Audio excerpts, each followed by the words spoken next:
This week, we're going to be looking at the diversity of the students that you're going to find in your classroom. I love this quote here. It says, "Inclusion is more than a set of strategies or practices. It is an educational orientation that embraces differences and values the uniqueness that each learner brings to the classroom."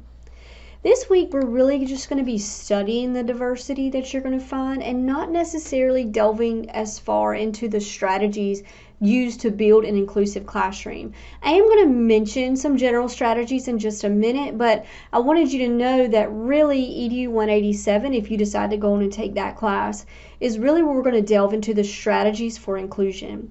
However, in studying the diversity in your classroom, some areas you're going to be examining this week in your reading are race, ethnicity, gender, sexual orientation, language, culture, religion, mental and physical ability, socioeconomic status, and immigration status.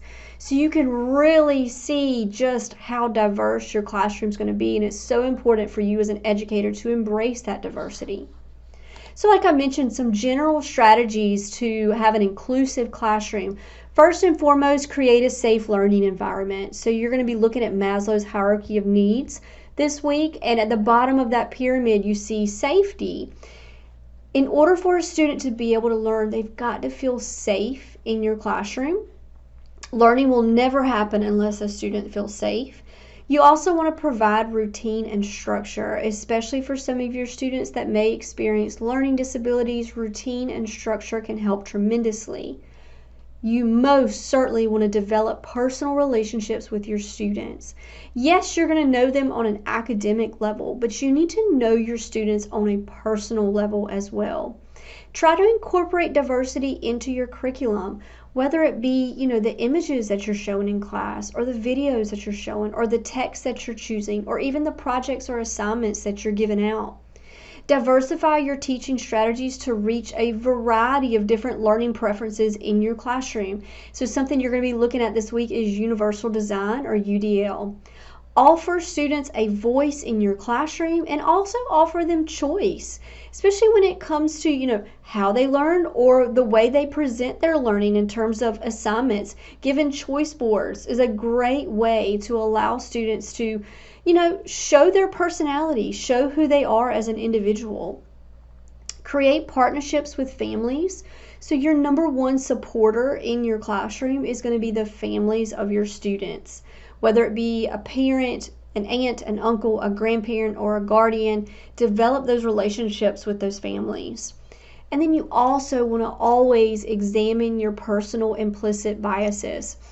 So there is a test you can take. It's actually through Harvard University. If you just Google implicit biases test, and it'll really show you any implicit biases that you may have. And this is not intentional by any means, but we all have implicit biases, and it's important before you walk into a classroom that you be aware of those. I do want to mention in your reading this week, every single section has a portion that says implication for teachers. And even though I want you to read all of chapter 2, I really want you to focus on these particular sections. So for example, after the section on language diversity at the end, it says implication for teachers. So these are just some questions that you need to start thinking about. Like, how are we going to embrace learners that speak a different language? So what are some things that I need to be thinking about before I have those type of learners in my classroom? With that being said, let's take a look at your assignments for this week. For your assignment this week, make sure you first read Chapter 2, which is Creating Inclusive Classrooms. Your second assignment is an inclusion forum post, and then your third assignment is going to be a quiz on Chapter 2. For your inclusion forum post, you're going to be answering 3 questions. The first is define what it means to have an inclusive classroom, and this is a personal answer for you. It doesn't have to be the textbook answer. Describe at least 3 strategies that you would implement in the classroom to promote inclusivity, and then how would these strategies address diverse student needs? Now, these strategies could come from your text, they could come from this video that I've just discussed here, or you can research these strategies on your own. And then number 3 is, why do you feel like having an inclusive classroom is important? And so you're welcome, but you're not required. If you have any personal experiences with inclusive classrooms, whether it be positive or negative, feel free to share them in question number 3, but it is not required. And then I want you to respond to at least 2 of your classmates. You could possibly offer them additional strategies, like piggyback off their strategies that they've mentioned, or you can consider how you may use the strategies that they've mentioned in your own classroom. And then the last assignment, as mentioned, is your Chapter 2 quiz. It's going to be 20 questions, and you will have 1 hour and 1 attempt to complete this quiz. If you have any questions at all about the information this week or about your assignments, please just let me know.